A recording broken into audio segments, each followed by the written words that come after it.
Příběh začíná v roce 1945 na bretaňském pobřeží ve Francii. Jean-Marie Bosser, elektrikář a opravář rádií, vynalézá pro svou švagrovou nový přístroj. Ta totiž, protože už ve svém domě nemá krb, nemůže péct palačinky tak, jak to bylo po staletí zvykem v Bretani. Vymyslí tedy plynový vařič s litinovou deskou. První palačinkovač byl na světě, dobrodružství začíná. V roce 1949 založil svou firmu a pojmenoval ji Krampous, což znamená palačinka v bretonštině.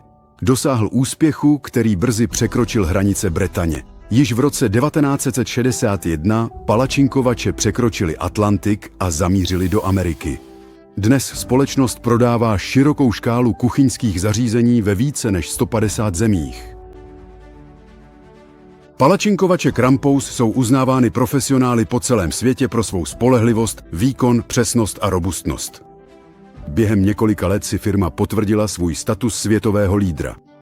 Značka inovuje, specializuje se a postupně rozšiřuje své know-how, aby vyvíjela další řady kuchyňských zařízení pro profesionály ze všech kontinentů. Zařízení jsou tak přizpůsobena normativním požadavkům každé země, včetně normy ETL pro Spojené státy a Kanadu. V roce 2001 firma kupuje belgického výrobce. Wafle se ochutnávají po celém světě a v nejrůznějších podobách. Krampous nabízí více než 20 tvarů, aby vyhověl všem přáním, od tradiční bruselské wafle až po bubble wafly.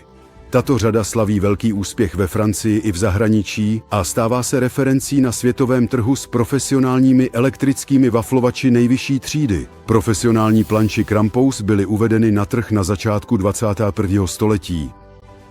Zařízení určená k umístění na pracovní desku, která najdou uplatnění jak ve snackbaru, v pojízdném food trucku, tak i v kuchyni restaurace a která nabízejí rychlé a přesné vaření.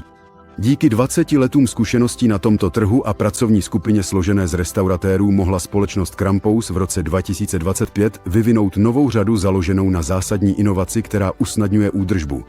Lisovaná nerezová deska bez rohů. Následuje řada šedých panini kontaktů s vyměnitelnou a rozebíratelnou deskou, která využívá patentovanou technologii Easy Clean převzatou z waflovačů. Krampous také nabízí řadu zařízení na udržování tepla, která zahrnuje ohřívače čokolády, ohřívače omáček a elektrické vodní lázně. Rok 2019 znamená nový impuls díky začlenění do skupiny SEP, která investuje do rozšíření bretaňské továrny Krampous. Plocha se zvětšuje o polovinu. Odbornost Krampous je skupinou uznávána, proto z tohoto místa činí Centrum excelence pro plyn a inovace. Navrhovat a vyrábět špičkové, spolehlivé a odolné kuchyňské přístroje, které se stávají skutečnými partnery každodenního života profesionálů v gastronomii, to je naše poslání. Od palačinek po wafle je gurmánství univerzální vášní, která den co den živí naši náročnost i kreativitu.